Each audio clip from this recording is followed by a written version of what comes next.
ASHEN is an open-world action RPG featuring stamina-based combat and passive multiplayer. Your journey starts in a dark world that suddenly becomes filled with light, and you quickly learn your goal is to find and protect the source of light.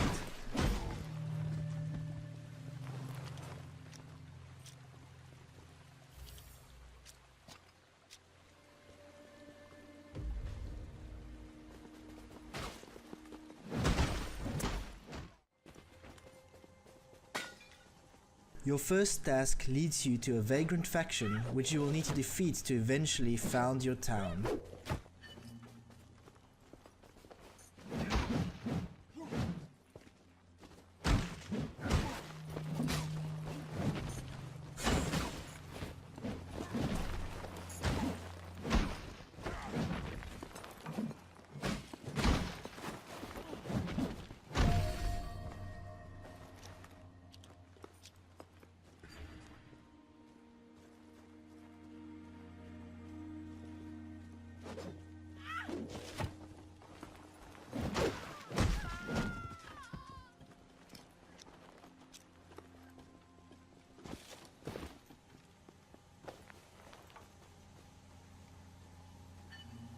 Give me my hammer, so I might restore the beat of this silent heart. Touch the spark to the ritual stone. Bind your spirit to this place.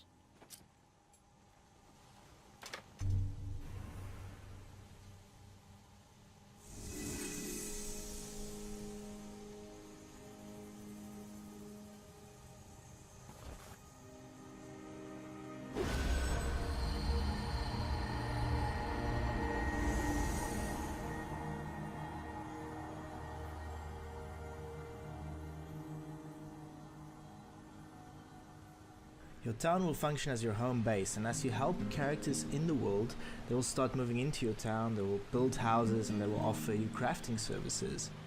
That means every time you come back to town, your town might have grown in different ways.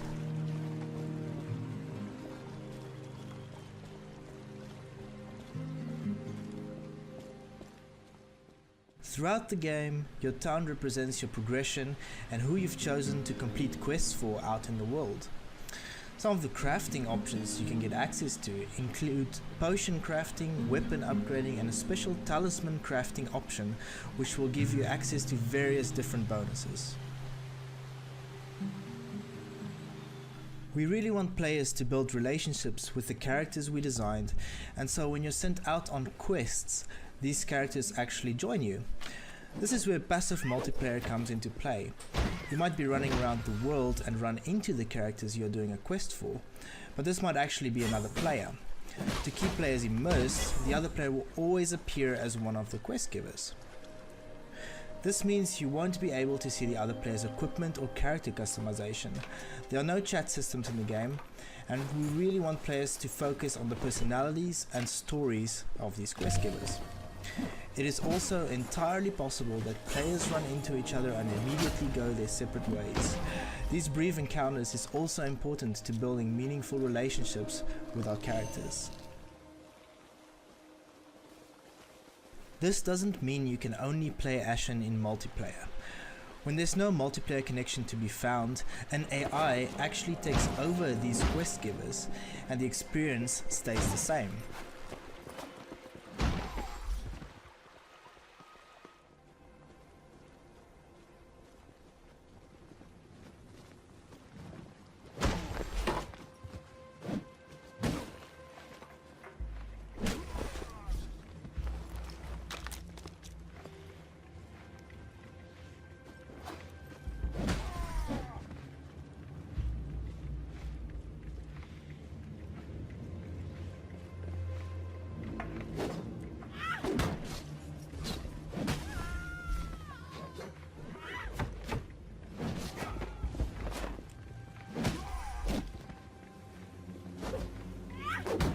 Throughout the game, you'll need the help of a companion, whether it's another player or an AI, to reach secret areas or enter dungeons. As you progress through the story, you'll run through different environments, fight stronger encounters, and see giant creatures, like the giant Diosora flying around the world.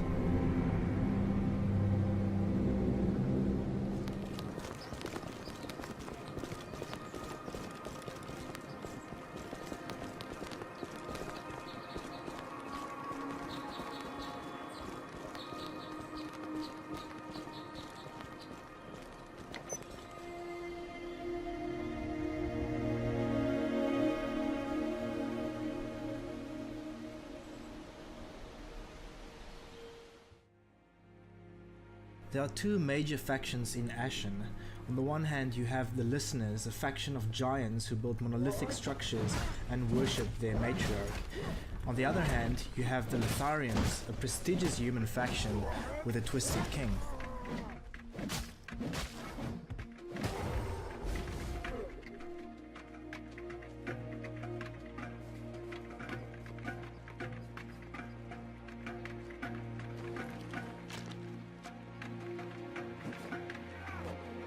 Because ASHEN has a stamina-based combat system, we focus on making the controls as responsive as possible. This lets you manage your actions in a fun way in all kinds of situations.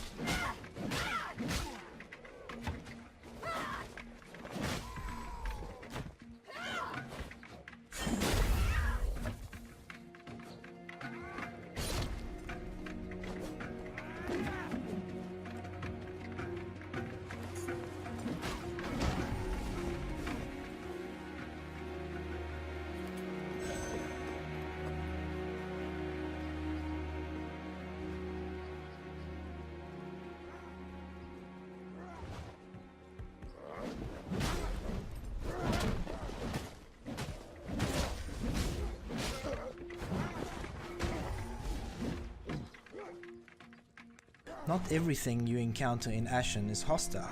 There are passive creatures throughout the world, like roamers as well. As quests push you further through the game, you'll learn more and more about the history of the world and how it collapsed. You'll learn the history through rich environments and the many NPCs you encounter on your journeys. Encounters out in the world become more complicated as you progress, with ambushes, melee and ranged combat to keep you on your toes.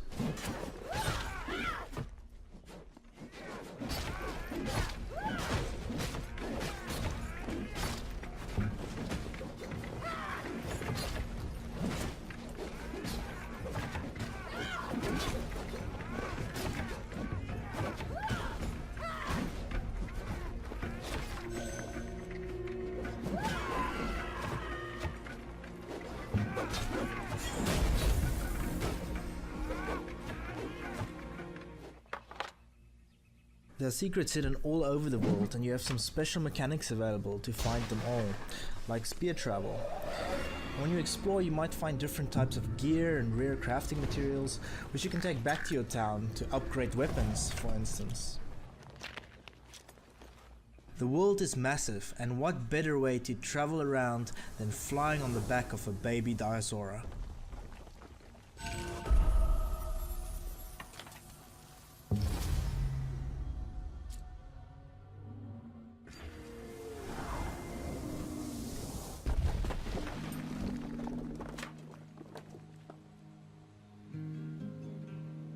ASHEN doesn't have a traditional leveling system or experience system, so all your power will come from the items you craft and unlock. As you become stronger, you'll be able to complete larger dungeons throughout the game and defeat the giant bosses that await at the very end of these dungeons.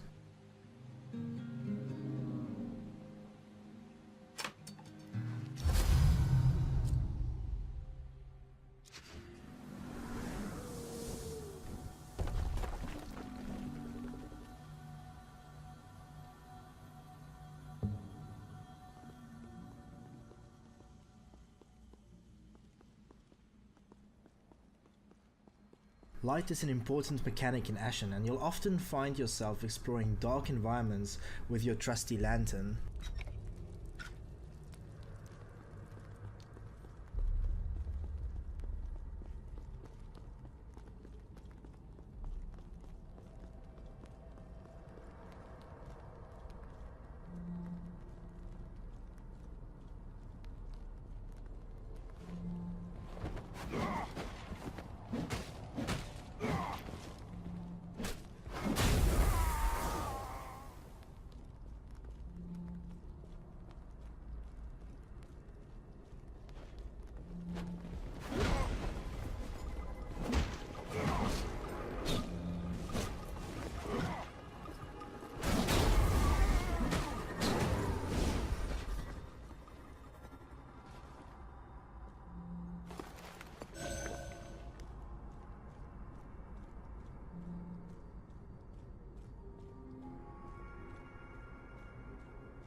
dungeons also offer tons of areas to explore and beautiful vistas looking out over the world.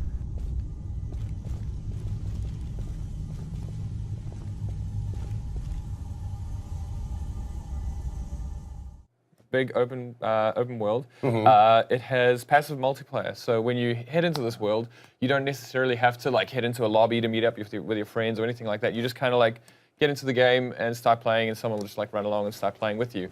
Okay.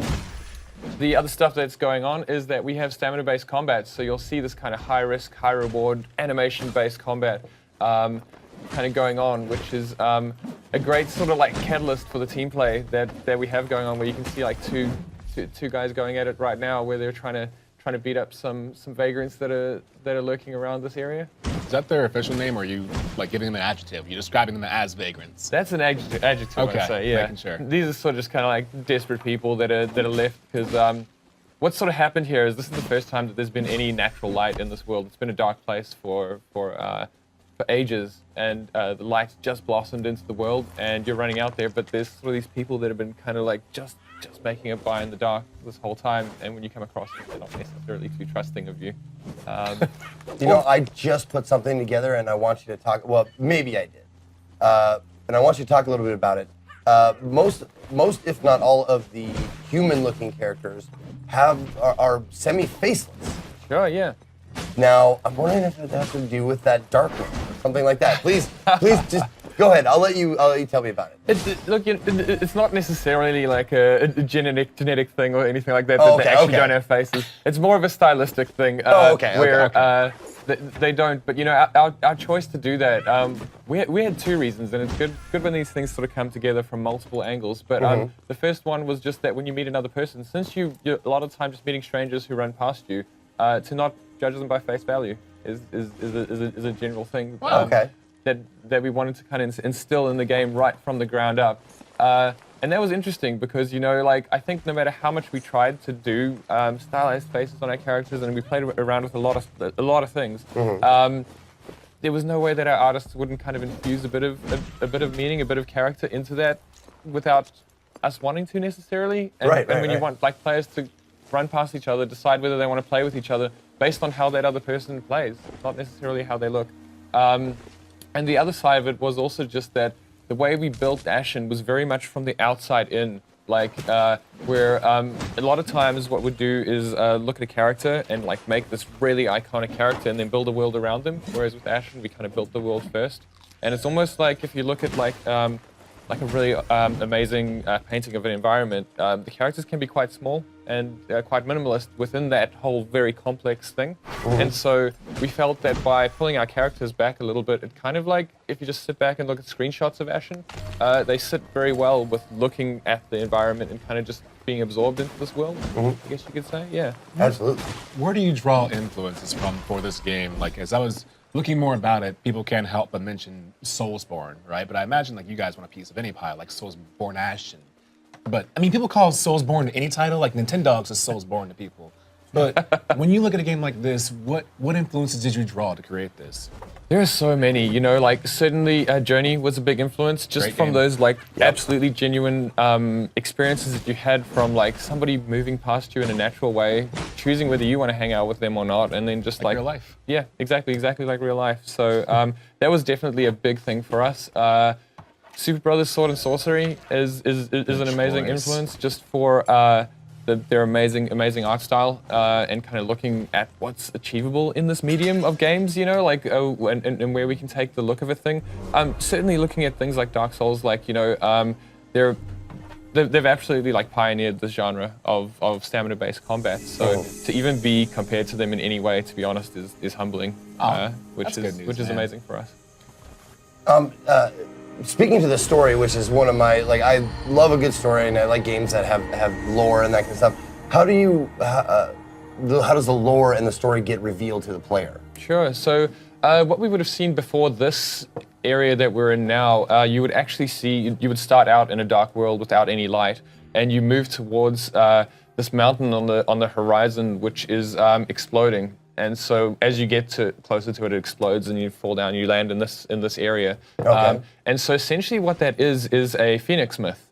where Sure, yeah. in ages past there was a phoenix that kind of landed in the area of the universe where you are, but it was dying. It was kind of taking its last dying breaths, and in its last few breaths, those were the first 3 ages of light in the world. But it breathed those breaths, and then it died, and that's where the world has been in this like many areas of darkness since then. So people have kind of like learned to survive in this kind of very brutal world.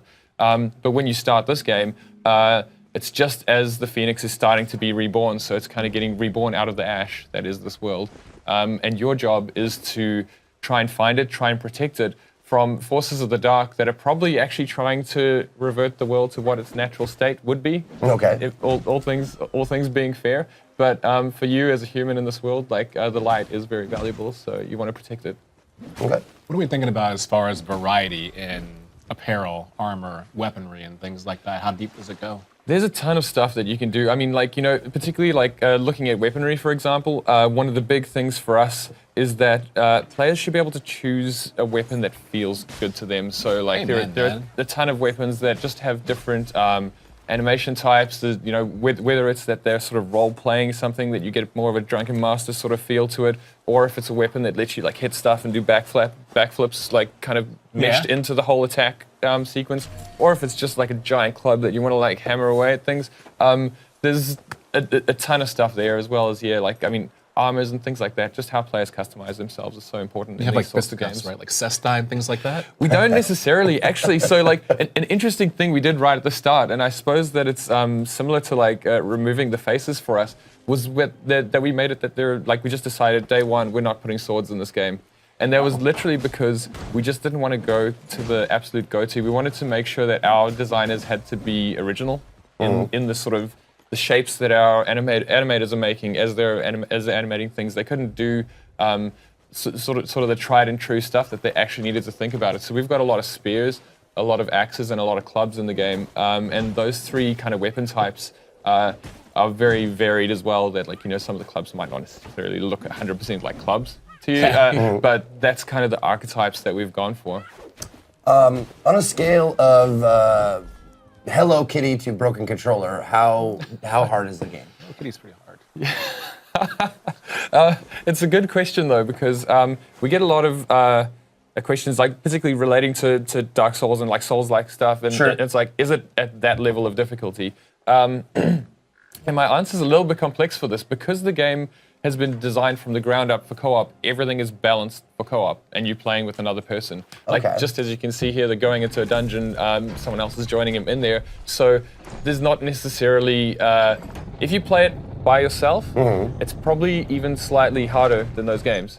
But if you play it together with someone else, it's easier. So like a lot more accessible. And so, but at the same time, it's not like, you don't just cut through it like a knife through butter. It's like the balance curve is very much towards 2 players. But what is amazing about that is like our super hardcore players, like we've got perks that you can like sort of customize your character with and stuff like that. And a lot of them are actually geared towards people who don't want to play with other people. So they want that hardcore experience. So like, there are ones, for example, where like that dungeon door, you can open it solo. You don't need another person. And so that's for people who are just like, you know what, I don't need somebody to help me out with this dungeon. But at the same time, as I say, the game is absolutely balanced, like that sort of thing, where he just helped his friend out with this spider crab thing called a skag, which is pinned his buddy. If you go and hit it, it'll like unpin him, and you know, so it makes the whole thing easier from the unpinning to this sort of stuff here, where he's getting revived by his friend.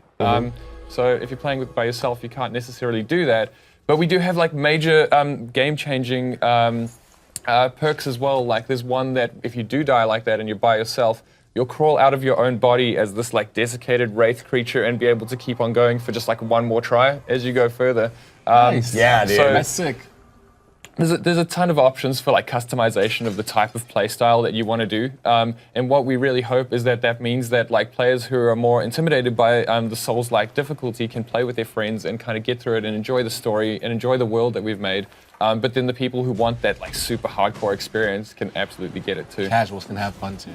Absolutely. That's awesome. Now, if you want to, is it automatically co-op with another person, or can you like get an AI or something like that to help you? That's a really great question, because right now what's happened here, because we've got one person behind the scenes here playing today, this is AI that's hopping in with him.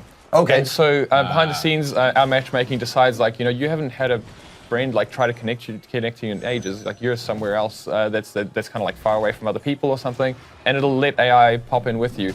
They're sort of programmed to act just like a player.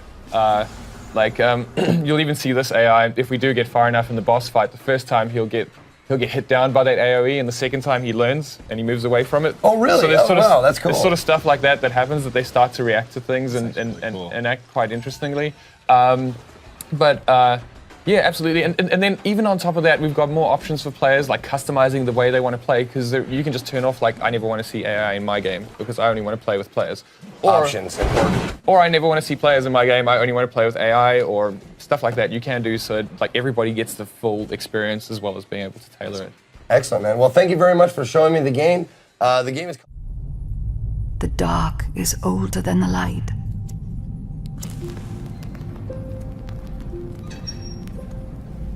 At last a day dawned, and we rose with this first light.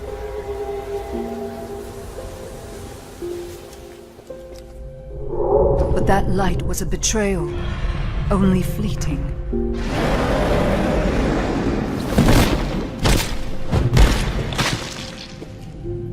In its wake, the night returned to claim us.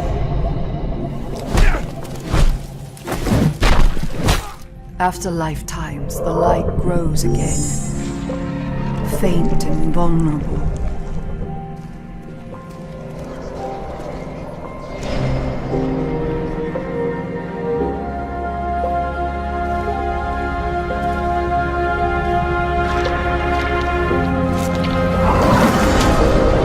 We will live in the new light rather than just survive in the dark. This rebirth will end our wandering.